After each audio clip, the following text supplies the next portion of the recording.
नमस्कार दोस्तों। आज का अपना टॉपिक है चंपारण सत्याग्रह 1917। चंपारण सत्याग्रह 1917 एक्चुअली जब 9 जनवरी 1915 को महात्मा गांधी दक्षिण अफ्रीका से भारत आते हैं। 9 जनवरी 1915 को महात्मा गांधी दक्षिण अफ्रीका से भारत आते हैं तो उस समय गोपाल कृष्ण गोखले, यही गोखले कालांतर में महात्मा गांधी के राजनीतिक गुरु बने थे। गोखले जी ने गांधी जी से यह वचन लिया था कि आप अगले साल भर 2 साल तक जो है किसी भी राजनीतिक मुद्दे पर आप अपना विचार न व्यक्त करें और जहां तक संभव हो आप भारत को जानने का प्रयास करें। गांधी जी ने गोखले जी की इस बात को माना था और उसी के अनुसार महात्मा गांधी आगे आने वाले समयों में ये कभी सिंध की यात्रा किए, कभी मद्रास की यात्रा किए, कभी रंगून की यात्रा किए, कभी कलकत्ता की यात्रा किए। अंततः गांधी जी मिला जुलाकर पूरे भारत का वो भ्रमण करना चाहते थे और भारत को बहुत नज़दीक से देखना चाहते थे। परंतु अब समय काफ़ी गुजर चुका था और ये टाइम 1917 का जैसे है तो काफ़ी टाइम गुजर जाने के बाद अब स्थिति ऐसी आ गई थी कि गांधी जी का भारत की राजनीति में शामिल होना अपरिहार्य होने लगा था। तो महात्मा गांधी का भारत की राजनीति में सक्रियता से कदम बढ़ाने का जो पहला उनका अवसर था वो चंपारण सत्याग्रह 1917 के संदर्भ में समझा जा सकता है। एक्चुअली अगर हम चंपारण स्थान की बात करें तो चंपारण उत्तरी बिहार का हिस्सा है। उत्तरी बिहार में चंपारण यह पड़ता है और यह तिरहुत मंडल में यह चंपारण यह स्थान है। अगर हम उत्तरी बिहार के इस संपूर्ण क्षेत्र की आर्थिक व्यवस्था का जायजा लें, यदि हम उस समय में उत्तरी बिहार के इस संपूर्ण क्षेत्र में आर्थिक व्यवस्था का जायजा लें कि कैसी आर्थिक व्यवस्था वहां पर चल रही थी, उत्तरी बिहार के तिरहुत मंडल में किस प्रकार की आर्थिक व्यवस्था थी, तो अगर हम उसे देखें तो वहाँ की संपूर्ण ज़मीनें, वहाँ की जितने ज़मीनें थी, जितने भी खेती की ज़मीनें थी, वे मूलतः 3 जमींदारों के अधीन थी। ये जमींदार थे बेतिया के जमींदार, रामनगर के जमींदार और मधुबनी के जमींदार। मोटा मोटा इस क्षेत्र के चंपारण क्षेत्र की या तिरहुत मंडल क्षेत्र की अधिकांश जमीनें इन तीनों जमींदारों के हिस्से थी। तो मैं यहाँ लिख दूं बेतिया के जमींदार, रामनगर के जमींदार और मधुबनी के जमींदार। ये स्थान हमारा है उत्तरी बिहार, उत्तरी बिहार तिरहुत मंडल, तिरहुत मंडल में चंपारण स्थान है। चंपारण की व्यवस्था यहाँ की कैसी थी कि इस क्षेत्र की समस्त जमीनें बेतिया के जमींदार, रामनगर के जमींदार, मधुबनी के जमींदार के अधीन थे। तो इसमें हम क्या देख रहे हैं, आपका यहाँ पर मैं जमींदारों का अगर नाम लिख दूं तो बेतिया के जमींदार, बेतिया के जमींदार, रामनगर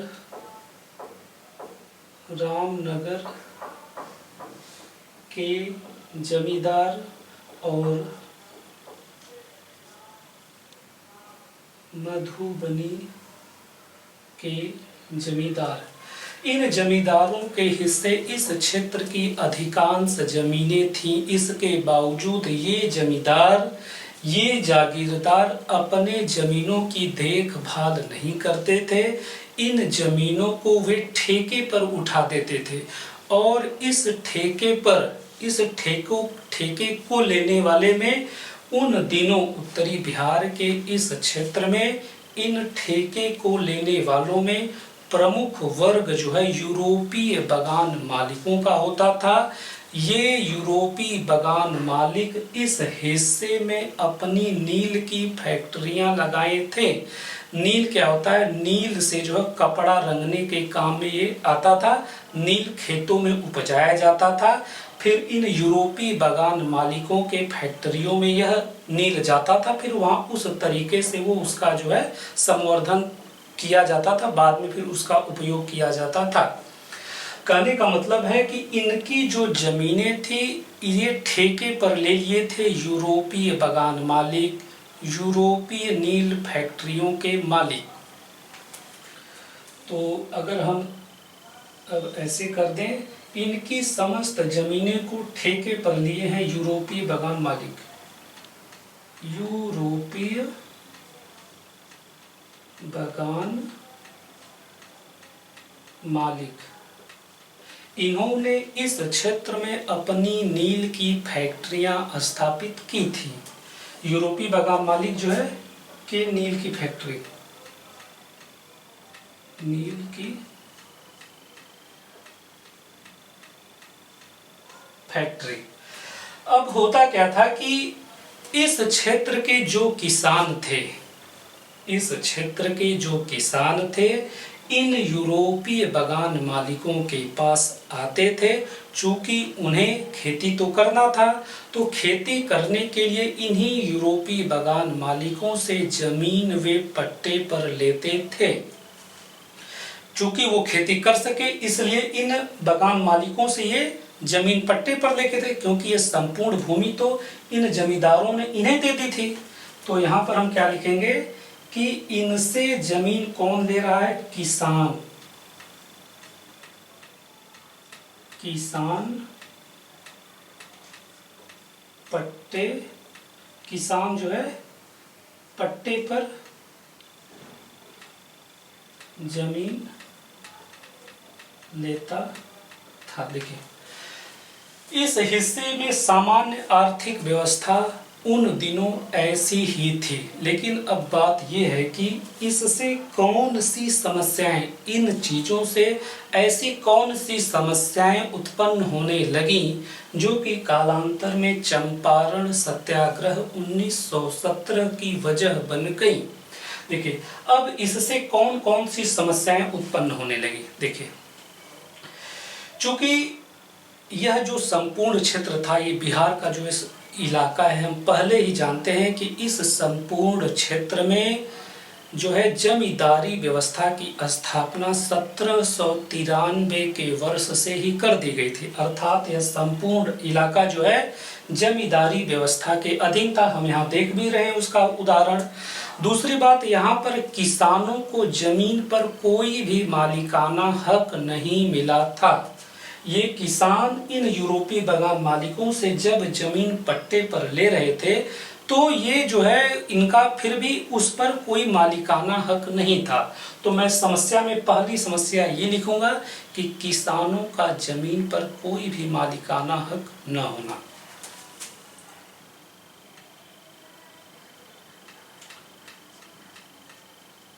किसानों का जमीन पर कोई भी मालिकाना हक न होना। किसानों का जमीन पर कोई भी मालिकाना हक न होना।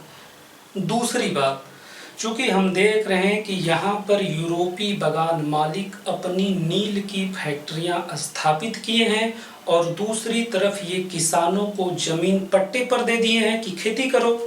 तो इस संदर्भ में ये नील मालिक, ये जो यूरोपीय बागान मालिक होते थे, इन किसानों से जबरदस्ती नील की खेती करवाना चाहते थे।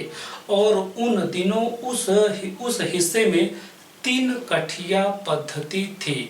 3 कठिया पद्धति में होता यह था कि यदि किसी किसान के पास 20 इकाई भू क्षेत्र है तो उसके 3 हिस्से पर किसानों को नील की खेती करने के लिए मजबूर किया जाता था। तो समस्या के अंतर्गत हम दूसरा क्या लिखेंगे, 3 कठिया पद्धति, जिसमें किसान अपनी जमीन के अगर 20 इकाई का क्षेत्र है तो उसके 3 हिस्से पर उसे नील की खेती करनी पड़ती थी। दूसरी बात, 3 कठिया पद्धति, 3 कठिया पद्धति। देखिए, अगर हम 3 कठिया पद्धति के अंदर और थोड़ा अगर चलें तो इसे यदि हम देखेंगे तो चूंकि अगर जमीन के 3 हिस्से पर आपको नील की खेती करनी है, किसानों को मजबूर करवाया जाता था नील की खेती करने के लिए, तो किसान, और चूंकि ये 3 हिस्सा जो होता था, ये यूरोपीय बागान मालिक उस जमीन का जो सबसे उपजाऊ हिस्सा होता था उस हिस्से पर किसानों से नील की खेती करने के लिए मजबूर करते थे, जबकि किसान अपनी जमीन के इस उपजाऊ हिस्से पर गेहूं या चावल की खेती करना चाहते थे। कहने का मतलब यह है कि ये नील की खेती तो करवा ही रहे हैं और किसानों के उपजाऊ वाले हिस्से पर करवा रहे हैं, इसलिए किसानों को अधिक प्रॉब्लम होती थी। तो मैं अगली समस्या में अगर लिख दूं, जैसे तीसरा डालकर, वैसे ऐसे ही कि किसानों को उनकी जमीन के उपजाऊ वाले हिस्से पर नील की खेती करने के लिए बाध्य किया जाता था। उपजाऊ वाले हिस्से पर नील की खेती के लिए बाध्य किया जाता था। ये यूरोपीय बागान मालिक, ये यूरोपीय नील मालिक जो है, ये इतने चालाक भी थे कि किसानों को नील की खेती करने के लिए पहले से ही अग्रिम दे दिया करते थे। पहले से ही उन्हें कुछ रुपया पैसा दे देते थे कि ताकि बाद में किसान नील की खेती करने से मुकर न जाए। तो पहले से ही एक तरीके से अग्रिम का भुगतान, अग्रिम का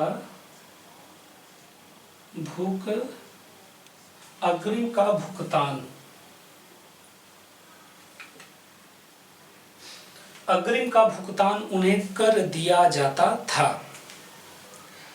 देखिए, ये कुछ इस तरीके की व्यवस्था, मतलब इस व्यवस्था से इस प्रकार की समस्या उन दिनों चंपारण के क्षेत्र में मौजूद थी।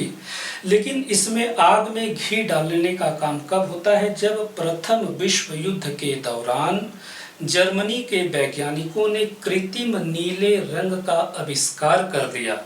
जर्मनी के वैज्ञानिक प्रथम विश्व युद्ध के दौरान कृत्रिम नीले रंग का आविष्कार इन्होंने जब कर लिया तो इसकी वजह से भारतीय नील की मांग अंतरराष्ट्रीय बाजार में कम हो गई। चूंकि जर्मनी के वैज्ञानिकों ने कृत्रिम नीले रंग का जैसे ही आविष्कार किया, वहां पर उत्पादन शुरू हुआ, तो भारत से जो नील अंतरराष्ट्रीय बाजारों में बिकता था उसकी मांग कम हो गई। अब इन यूरोपीय बागान मालिकों को घाटा होने लगा। अब चूंकि घाटा होने लगा और इन्होंने ऑलरेडी ये जमीनें इन जमींदारों से ठेके पर लिया है, अपने मुनाफे को भी बनाना है, जमींदारों को भी देना है, तो इस घाटे की भरपाई के लिए इन्होंने किसानों पर तरह तरह के अत्याचार करने शुरू किए। अब उस अत्याचार में ये क्या क्या कर रहे थे, तो पहला, अगर मैं एक ऐसे ये व्यवस्था अगर कर दूं तो उन्होंने जो है कृत्रिम नील के आ जाने की वजह से अब ये अपने घाटे की भरपाई के लिए इन किसानों पर, इस क्षेत्र के इन किसानों पर किस तरह का अत्याचार वे करने लगे। पहला, वे किसानों पर विभिन्न प्रकार के अवैधानिक कर लगा दिए। वे किसानों पर विभिन्न प्रकार के अवैधानिक कर लगा दिए। अवैधानिक कर,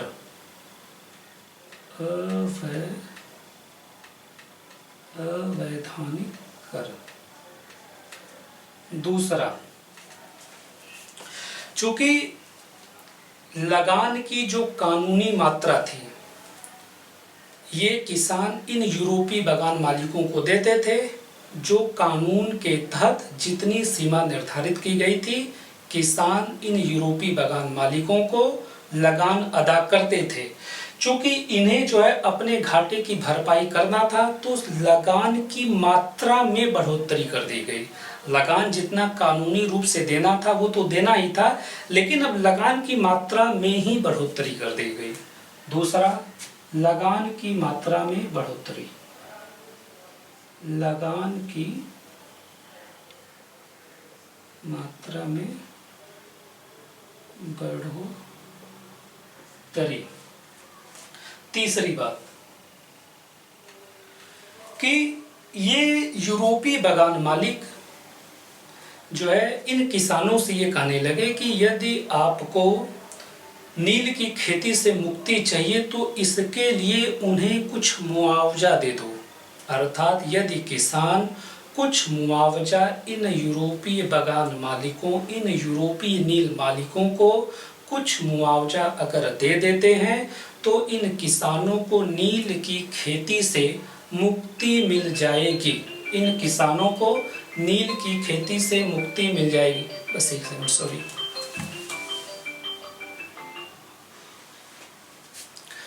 इन किसानों अग्रिम मुआवजा यदि यूरोपीय बागान मालिकों को ये किसान दे देते हैं तो इससे इन किसानों को नील की खेती से मुक्ति मिल जाएगी।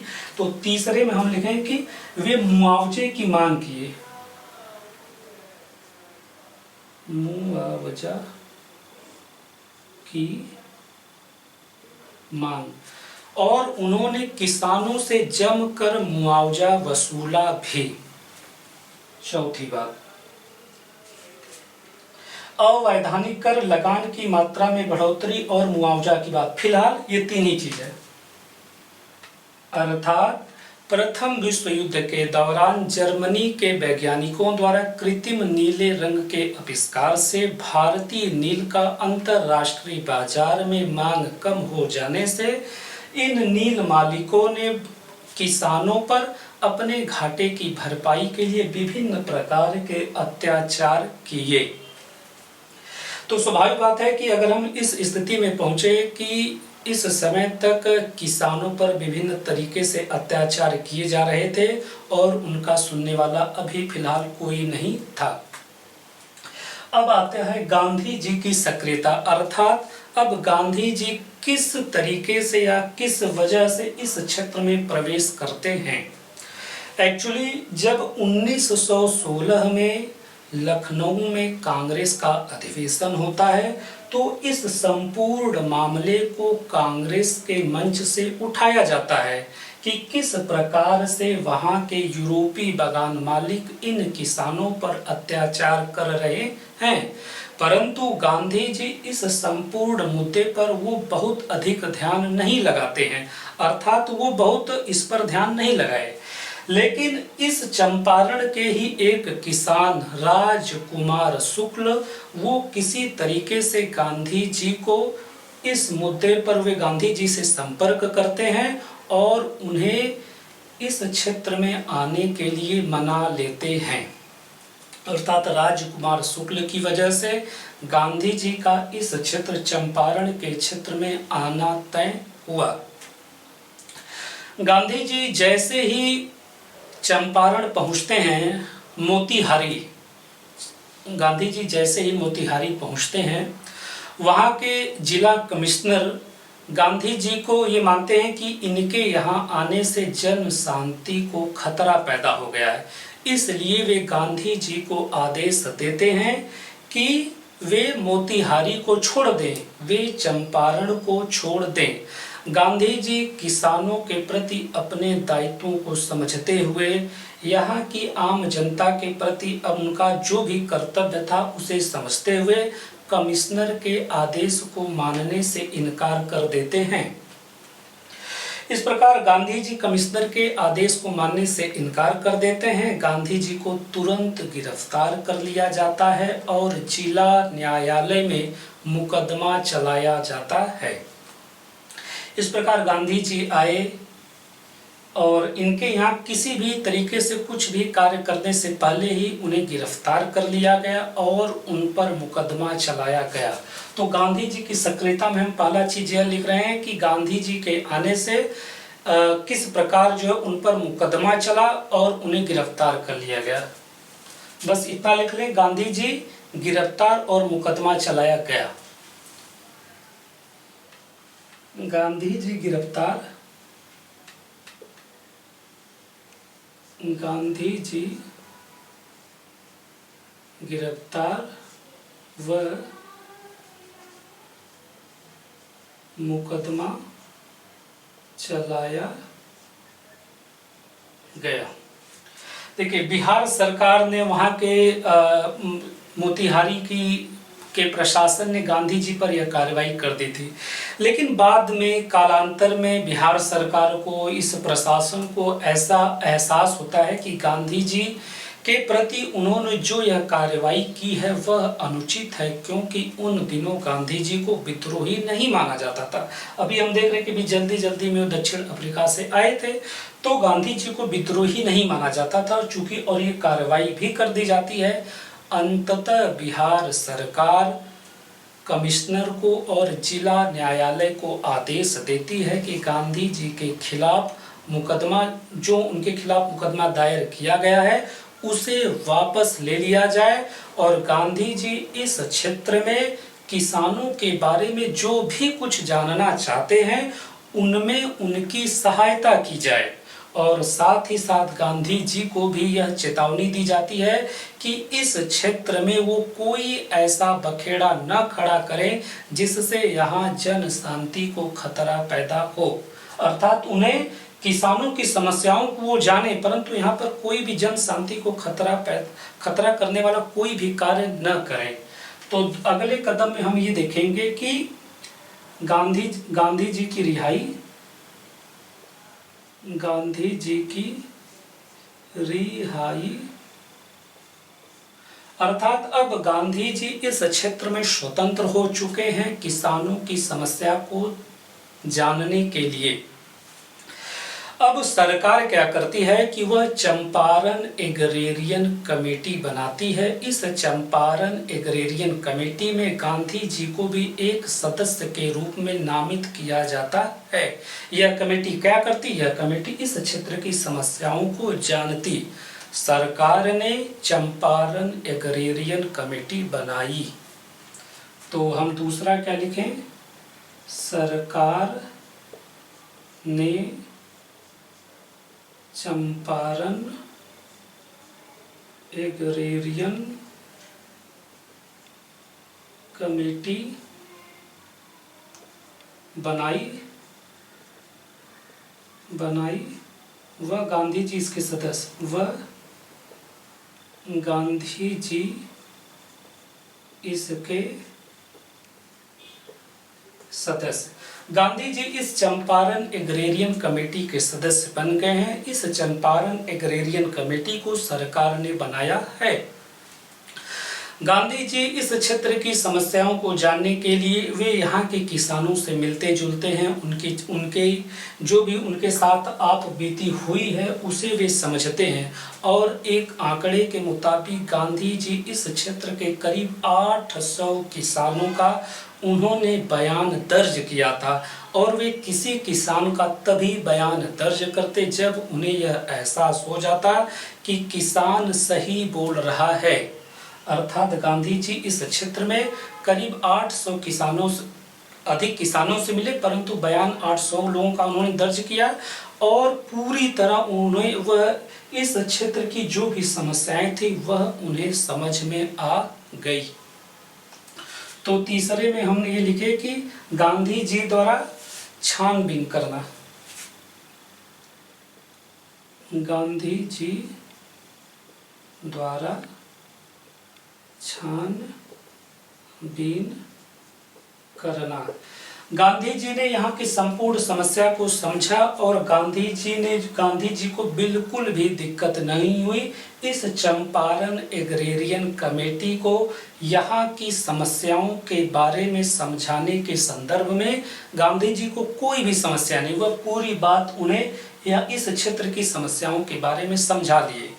अंततः इस चंपारण एग्रेरियन कमेटी ने सरकार को रिपोर्ट दी। उस रिपोर्ट में क्या क्या बातें की गई कि इन यूरोपीय नील मालिकों ने जो मुआवजा किसानों से वसूला है उसकी 25% की पुनः जो है किसानों को उसका 25% लौटा दिया जाए। हम देख रहे हैं कि मुआवजा उन यूरोपीय बागान मालिकों ने किसानों से मुआवजा वसूला था, तो उसका 25% किसानों को दे दिया जाए। तो अगर हम यहाँ लिखें कि 25% की अदायगी, उस कमेटी ने सरकार को रिपोर्ट दी। उस रिपोर्ट में पहली बात यह थी कि मुआवजा जो किसानों से वसूला गया है उसका 25% किसानों को दे दिया जाए। दूसरी बात, इन नील मालिकों ने जो लगान की मात्रा बढ़ाई है उसे कानूनी सीमा के दायरे में लाया जाए। लगान की मात्रा में बढ़ोतरी थी तो इसे घटाया गया, मतलब कानूनी सीमा तक उसे लाया गया। तीसरी बात कि इन नील मालिकों ने इन किसानों पर विभिन्न प्रकार के अवैधानिक कर लगा दिए थे, तो उसे समाप्त कर दिया गया। चूंकि यह संपूर्ण व्यवस्था 3 कठिया पद्धति के अंतर्गत थी, तो 3 कठिया पद्धति की भी समाप्ति, अर्थात कहने का मतलब यह है कि चंपारण एग्रेरियन कमेटी जिसे गांधी जी इस क्षेत्र की समस्याओं को समझाने में सफल हो गए थे, चूंकि हम देखे थे कि गांधी जी ने कितना होमवर्क किया था, इस क्षेत्र के 800 किसानों का उन्होंने बयान दर्ज किया था। अंततः इस समिति ने भी सरकार को जो वे रिपोर्ट देते हैं उक्त मांगों की वे बात करते हैं कि यह संपूर्ण व्यवस्था इस क्षेत्र से समाप्त कर दी जाए। और अंततः सरकार ने 1919 के वर्ष में चंपारण एग्रेरियन अधिनियम लाती है। उस अधिनियम में इन सभी मांगों को मान लिया जाता है। चंपारण एग्रेरियन अधिनियम 1919। तो मैं यहाँ क्या लिख दूँ कि इसका जो आपका निष्कर्ष के रूप में चंपारण एग्रेरियन अधिनियम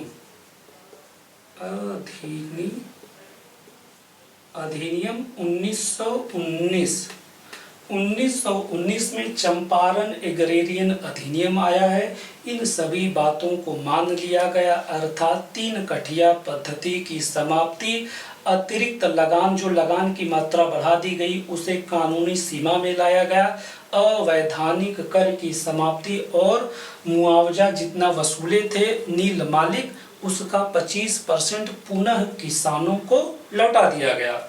इस संदर्भ में ये गांधी जी की आलोचना होती है कि जब इन नील मालिकों ने किसानों से जितना रुपया वसूला है तो पूरे की अदायगी की जाए, ये 25% का क्या मतलब है।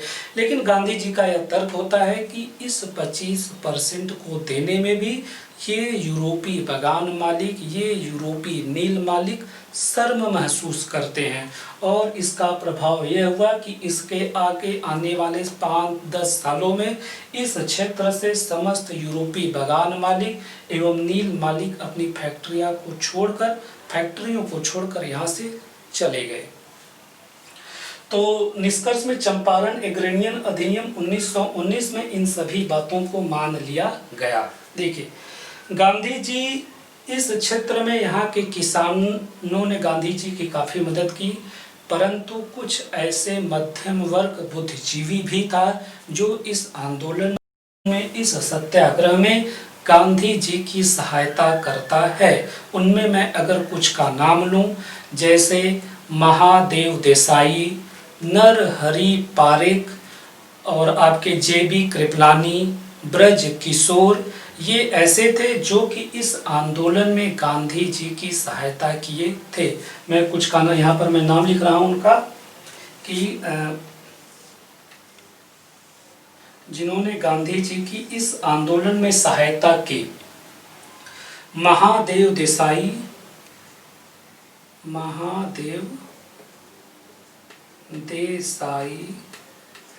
राजेंद्र प्रसाद,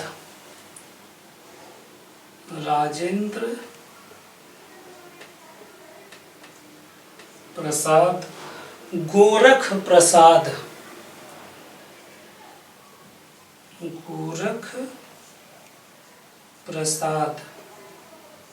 जेबी कृपलानी,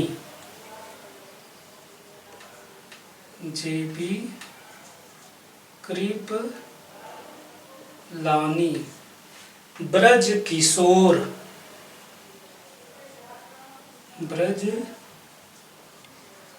किशोर और एक और नाम है नरहरि पारिक।